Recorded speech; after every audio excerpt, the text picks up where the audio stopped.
Hudson County View live and uncut. I'm your host, the man of the hour, too sweet to be sour, but what you see is what you get, and what you don't is better yet, John R. Heinis, and of course to talk about the latest and greatest in Hudson County news.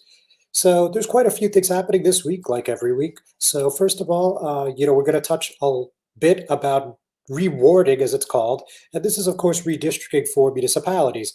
So I had the opportunity to look over what happened in Jersey City and did what I feel was a fairly comprehensive breakdown of what's going on, how the process works, who was involved, and a whole lot more. So we're going to talk about that, and we're also going to talk about what's going on in the Mile Square City. Of course, the only election that's upcoming is this school referendum, $241 million, and certainly there's strong opinions on both sides here.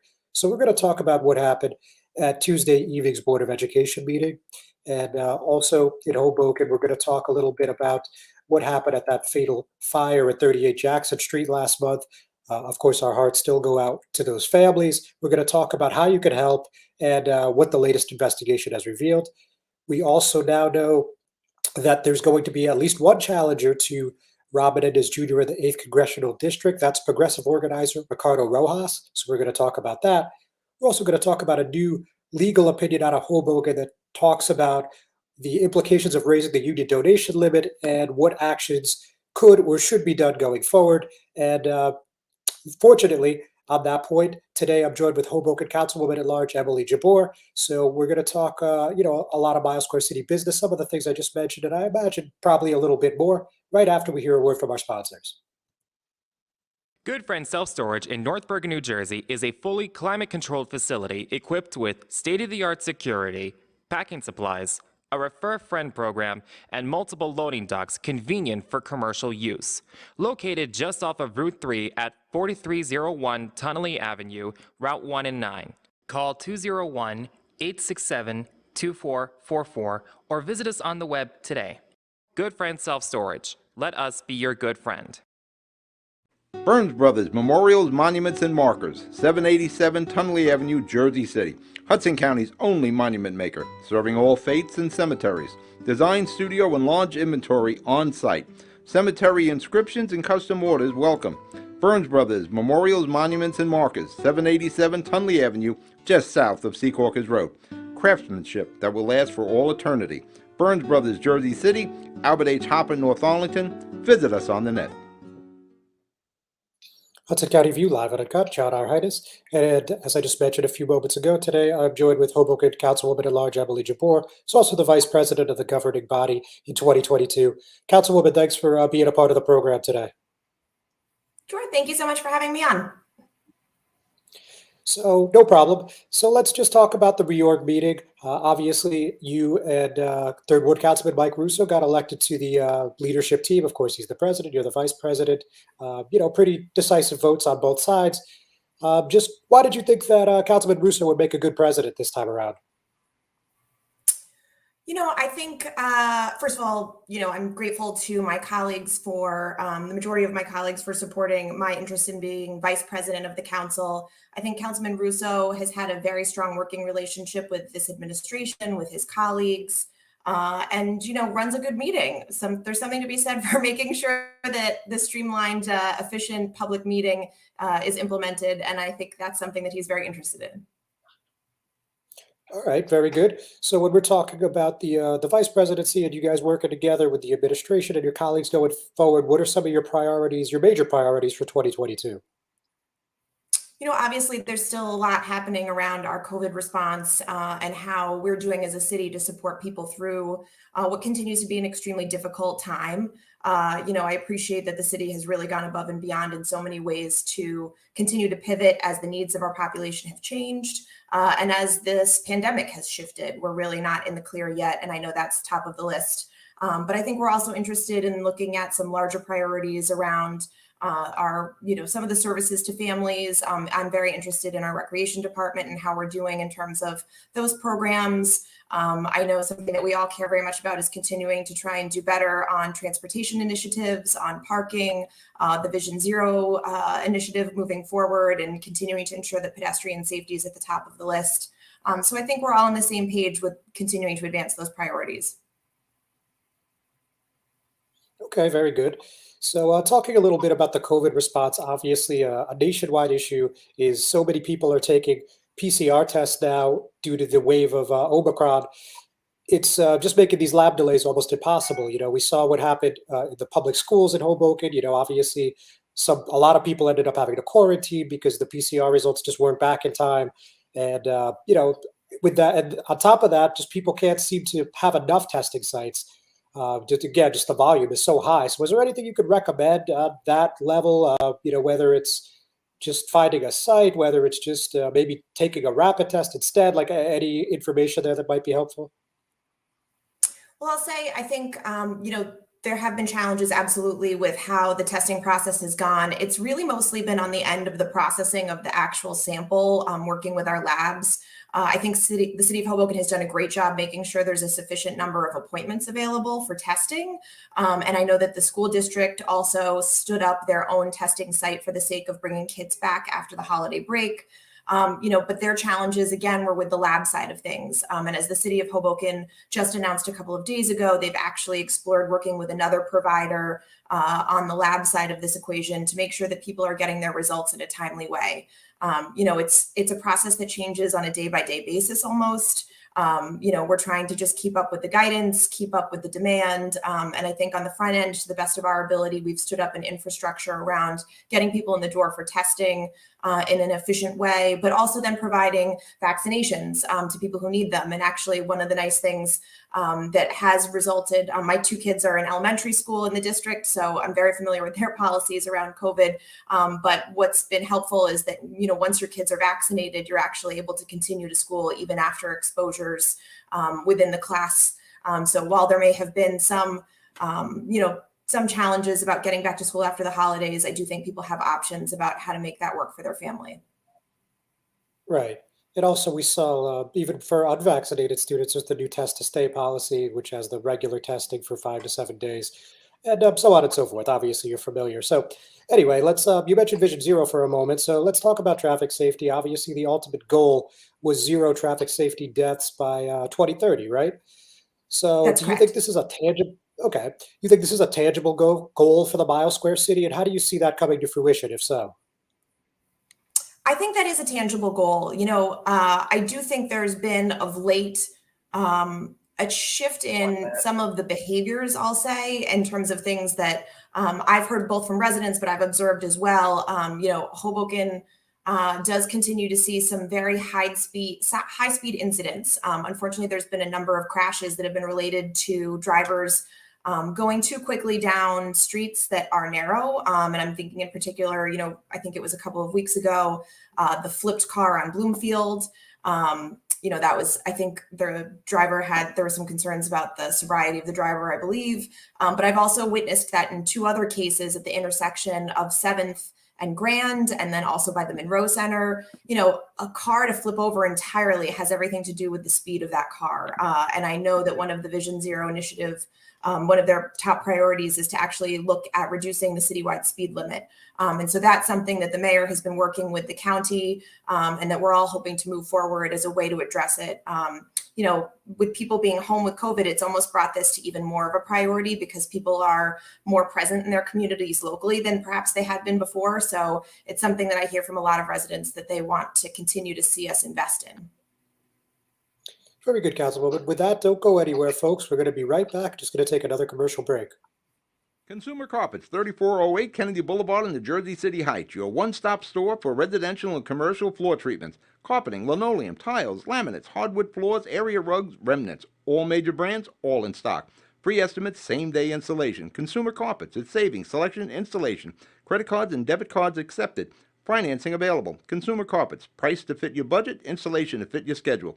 On the net at consumercarpets.com. Consumer Carpets, Jersey City, 201-792-2712. Ford made their first all-electric SUV a Mustang. Rapid acceleration, reactive handling, 300-mile range. You control how it feels and how it sounds. It knows you. It dials into your preferred settings. It has an array of driver assist technology. Cameras and sensors enhance your awareness and provide you with additional control. But it's more than cutting-edge technology. It's the spirit of it. It's a Mustang. Hudson County View live on Uncut. Jabbour Heinis, and I'm still with Hoboken Councilwoman-at-Large, Jabbour. So, Councilwoman, obviously, as I mentioned at the top of the program, and needless to tell you, the hottest issue in the city right now is the school referendum. And I know you proudly came out in support of this. And, the two different points of view, and I mean, while there's a lot of details to cram in there, I guess they would be this. One, similar to what you said, you would say that this is an investment in our children, and this is a worthwhile one that is going to pay dividends for many decades. The other being that this was a rush process, it's too expensive, and we could do better. So tell me why you ended up where you're at today. Sure. So I wear a couple of different hats when I'm thinking about this issue. As I mentioned, I have two children who are in the district at Brant Elementary School. So I've had the perspective of being an active parent in the district since my older daughter started in pre-K. I've been attending Board of Ed meetings regularly just to be aware of what they're working on and their priorities. But then on the other side of this, I also wear my hat as a council person and looking out for our residents, looking out for the larger community. Particularly for my role being an at-large council person, I have the benefit of hearing from people across the city in all of the different neighborhoods. And I have been listening, and I have definitely been part of the back and forth in terms of understanding how people are reacting, what their concerns are, what their questions are. I'm very grateful that the Board of Ed has set up a very responsive process in terms of having an email address. So after I did get some questions, I've been able to kind of orient people to asking those questions to the appropriate audience with the Board of Ed. And I know they've been very responsive on their website. They have an ongoing kind of live document FAQ about all the different questions that people have raised. I understand that there have been concerns about the process. Again, nothing is perfect. I think there were some very real questions about, the timing of this, when this, the rollout. And for me, having met with Dr. Johnson, having met with the Board of Ed trustees to understand those dynamics, I feel very comfortable that they have been very thorough in their diligence and in their mission to ensure that the students of our district are provided for in terms of their facilities needs. While it may seem that this particular referendum has come up in a way that people feel is sudden, this has actually been a long-term project that the district has worked on. And for those who have been working with them for some time, I know that they've explored a number of different options. Those are conversations that have been ongoing. This challenge in terms of the increased enrollment and the fact that several of our elementary schools are at capacity, that the middle school is nearly at capacity, this didn't come out of any, left field. Dr. Johnson has been very diligent in looking at this and working on a long-term basis with the architect of record, Mount Vernon Architects, to come up with different ideas for ways to address this challenge. And ultimately, what they're proceeding with in terms of the proposal to construct a new high school is part of that larger strategic vision to ensure that there's a sufficient level of facilities for all of our students. All right. Well, yeah, certainly you said a lot. I think that's a pretty, extensive summation of what's been happening here. But on that point, we know at the minimum, the earliest date that they submitted to the state, the Department of Education in New Jersey, was September 2019. So as you said, this didn't happen overnight. However, unless you're like a real hardcore insider, you wouldn't even know, there's no way you would know that. And also, this didn't come up in that Board of Ed election, the 2020 board election, the 2021 board election. So don't you think this could have been presented a little more transparent, a little bit earlier?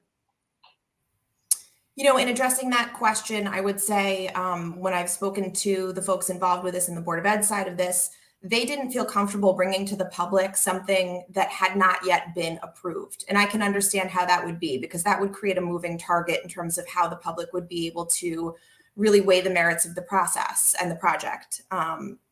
I think they just wanted to be very clear that whatever they were going to move ahead with had the full blessing of the State Department of Education. And I don't fault them for that, because that's a really, very valid way of approaching this process, to bring people something that is realistic and feasible based on the state approval process that's required. So in that sense, I don't think, unfortunately, I think people have hurled some pretty nasty comments in the direction of the Board of Ed because of the fact that they chose to proceed in this manner. I hope that people are being thoughtful about listening to Dr. Johnson specifically. I know that at each of the community meetings, she's walked through this history with people in a way that's very thoughtful and reflects the fact that this is something that she wants to keep in a completely above board manner and being as transparent as she can be within the bounds of ensuring that we have an efficient process. Seeing all of the back and forth, and being at the Board of Ed meeting this week, it's very obvious this is a widely debated issue right now for the residents of Hoboken. It makes me shudder to think about how this would have gone if we had given people, a longer runway in terms of allowing this to go on. It's similar to, unfortunately, a political election. And folks, really by behavior tend to only dial in at the last minute. But so one other thing that I wanted to touch on today, sorry to cut you off, but so Nope. Corp Council put out an opinion at the end of last year. To my knowledge, members of the public had not seen it until this week, including myself. And that vote on raising union donation limits from $500 to $7,200, she said that this may not sustain a legal challenge, or survive, I guess I should say, a legal challenge. So just your thought on the opinion that he released there. So I actually, which is different from my colleague, I think Councilwoman Fisher, who has been speaking about this in the press, am of the understanding that actually the opinion that was provided was for the benefit of the council and not for public consumption. But I will say that I think on this issue more generally of campaign finance, I feel very comfortable about where we landed with the ordinance, which was to connect that to the ongoing court action associated with this matter. What's really at heart in terms of what's going on here that we're trying to cure for is the fact that not everyone is conforming with local campaign election laws. I myself have always made sure to follow those laws. I've respected them through both of my elections, but unfortunately that's not true across the board. So how do we ensure that there's a level playing field for people who want to be involved? And currently, we're awaiting the court case to come back, and the ordinance that was passed ensures that whatever the decision is made in the courts, we will respect and implement locally. Does the council have any plans to take on Corporation Council's suggestion to do a revote in the near future? I'm comfortable with where we are at this time. If there's a concern that arises or if there's a difference of opinion, we'll take that on as it comes. But so far, I've not been aware of that. All right. And the case with the first ward councilman, obviously that's what this ordinance and this opinion centers around. This has been in the courts, I believe, about 28 months. So it could get settled next week. It could get settled next month. It could get settled in 6 months. We just don't know. So why do you think it was better to do this now as opposed to when the case concluded? I think we're looking for the court to take action. Unfortunately, there's been a change of venue filed a couple of times, and that's part of the delay as well as COVID. So now that we're sort of settling into more of a cadence about how things are being handled in a more virtual environment, I'm hopeful that this will move forward and be adjudicated. Okay, very good, Councilwoman. Any parting thoughts for us? No, thank you so much. It's never dull in Hoboken. There's always something going on. So thanks for keeping us in the news. Yes. You're not kidding. Thank you very much for joining me. Thank you, everyone, for watching. We're going to take one more break. We'll be right back.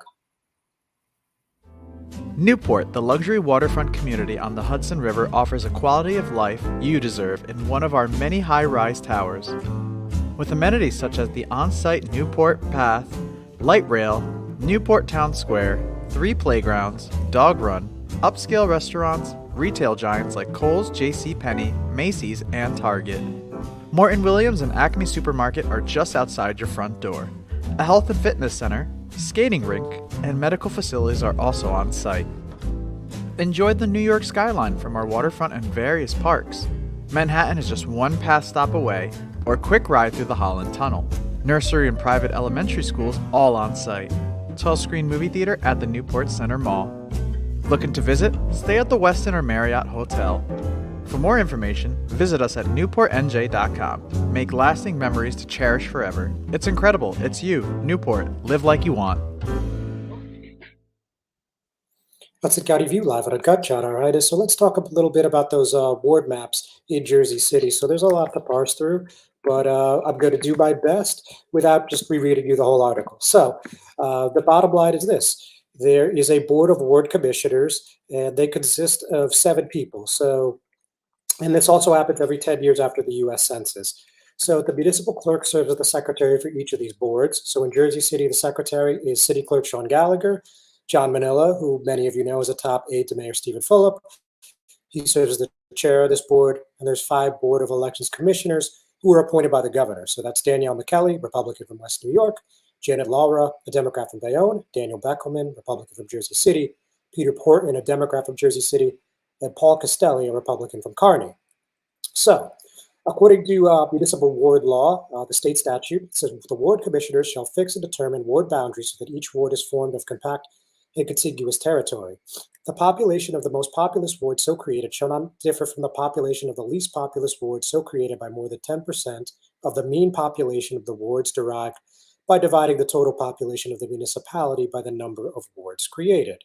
So obviously that's not the most straightforward talk in the world. So when I was having a conversation over the phone with Hudson County Board of Elections Clerk Michael Harper, he summed it up pretty succinctly, I believe. He said, rewarding is not a process created to make people happy, but it's a pretty straightforward process for us. We're looking to decrease the deviation.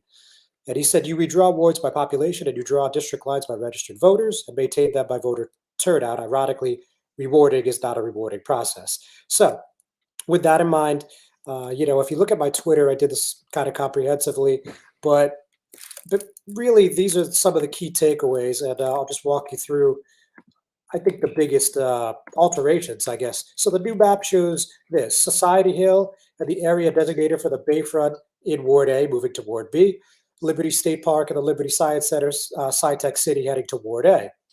This has, caused a little bit of dismay among the representatives on the south side. I spoke with Ward A Councilwoman Denise Ridley, and she said, I think it's unfair. This is the best way to change the map, that I will adjust to the change. My issue is a lack of communication with residents of my office. The people voted me back in. They deserve to know this process is occurring. And I also spoke with Ward F Councilman Frank Educational Gilmore. Many of you know he's spoken out against SciTech City and the privatization of LSP. And he said, what I'm really concerned about is the lack of advertisement, the redrawing of the maps, trying to get clarity on why they were drawn this way. We need better advertising, more dialogue. This is a diverse commission who approves it after they look at it. There's just so much uncertainty.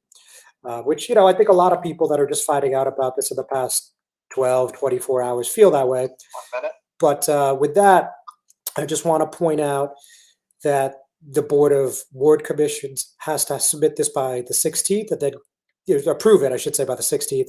And then they have to submit this to the Secretary of State on January 21st. So, obviously we're towards the end of the line here. And there's a public meeting on Zoom tomorrow at 5:30, and you can find that link in the story. And I also want to mention that Ward E, which is the city's most populous ward, could see portions of 1st, 2nd, 5th, 7th, and 8th Streets head to Ward C, the area north of the Holland Tunnel moving to Ward D, and an area east of the Jersey City Medical Center on Grand Street extending to Ward F. And the median population, when it's all said and done, is going to be 48,865 people per ward. And the most is in Ward D, 49,211. The least in Ward A, 48,234. So I spoke to Mayor Stephen Fulop, who was, of course, the Ward E councilman last time the districts were redrawn, the municipality wards were redrawn. And he said 2 important points here are that, first, the new proposed map is not something that the city has any flexibility on because the rules are prescribed by state law of what needs to happen here. Those laws are very clear on timing and circumstances. Secondly, the people deciding the ward map aren't any elected officials, but rather appointments by the governor to the Board of Elections. So this isn't a partisan map, but rather based on prescribed law and rules of fairness.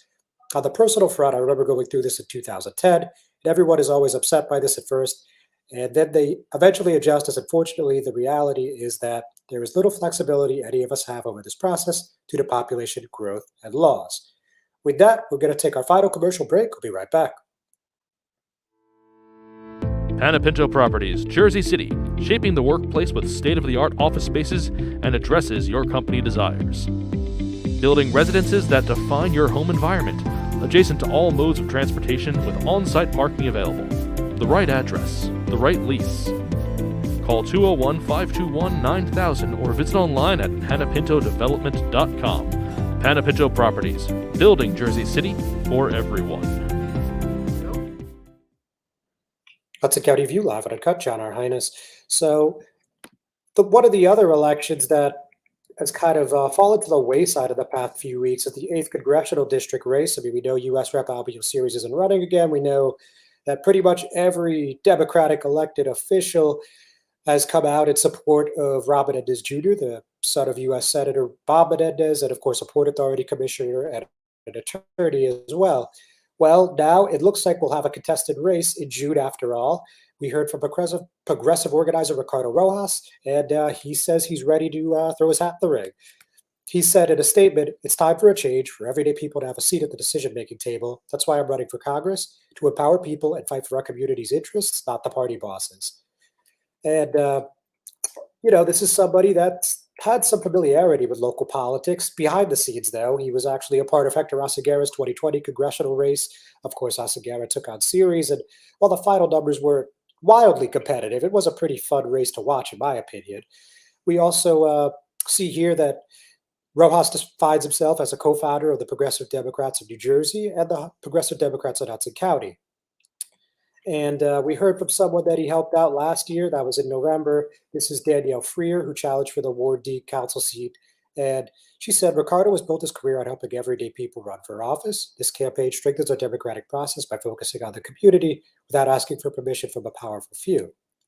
So his initial platform, what you just said in short, includes affordable rentals and homeownership opportunities, mass transit expansion, student loan forgiveness, Medicare for all, and a Green New Deal. Not shocking, these are all pretty uniform progressive policies across the board, regardless of where people are running. Interestingly, he gave out his phone number, said he's happy to talk on WhatsApp, on text, or give him a call, 201-744-3804. He concluded by saying, "Whether you call this place home for 30 days or 30 years, I believe you belong in this community. Everyone, regardless of race, gender, or economic status, deserves to grow, live, work, and age comfortably here. I believe this faith in our community will lead us not just to the halls of Congress, but to end the corrupt systems that oppress and divide us." So with that, we're obviously going to keep an eye on that race along with the Bayonne Municipal in May. But we're going to move on to a apolitical matter. We're going to talk just for a brief moment about what happened at 38 Jackson Street. And of course, there was that double fatal fire. Unfortunately, a couple was killed last month. And there's been an investigation that involved alcohol, tobacco, and firearms, as where also Hudson County Prosecutor's Office was a part of that. So the preliminary investigation shows that it started in the rear of a CBD smoke and vape shop. So again, just to reiterate, the Hudson County Prosecutor's Office Regional Task Force and the Bureau of Alcohol, Tobacco, Firearms, and Explosives revealed the fire began in the rear of the building. That was Glass and Vapor House LLC, and at the moment, it's been ruled an accident. Long story short, during fire suppression activities back in December, that was December 20th, early in the morning, 12:20 a.m., there were two victims in the warehouse, Rosemary Voss, who was 60, and a 61-year-old individual were both pronounced dead. Now, they haven't identified the second individual because he has no next of kin, but a GoFundMe page for Voss has identified the second victim as her husband, Alex. So, if you'd like to help out directly to the family, of course, that's an option. The Hoboken Relief Fund has been reestablished to help businesses that have been impacted as well. So, certainly this is something that the community is doing their best to come together for. And it's also, again, still under investigation. So we don't have all the answers right now, but certainly we're moving forward and we're getting a little closer. So, obviously keep everyone impacted in your thoughts and prayers if you'd be so kind. And just another quick thing before we go, two quick things. So I just want to also, say congratulations, Dr. Norma Fernandez, the New Jersey City Board of Education interim superintendent, and also a refresher to everyone that the Jersey City Council is back to in-person meetings. We reported on that on Monday at their caucus. Had a couple stories out of there. A lot of people heading into Wednesday seemed unfamiliar until there was a tweet from the city of Jersey City. So with that, we're going to let you guys call it a week. We'll see you soon. Have a good one.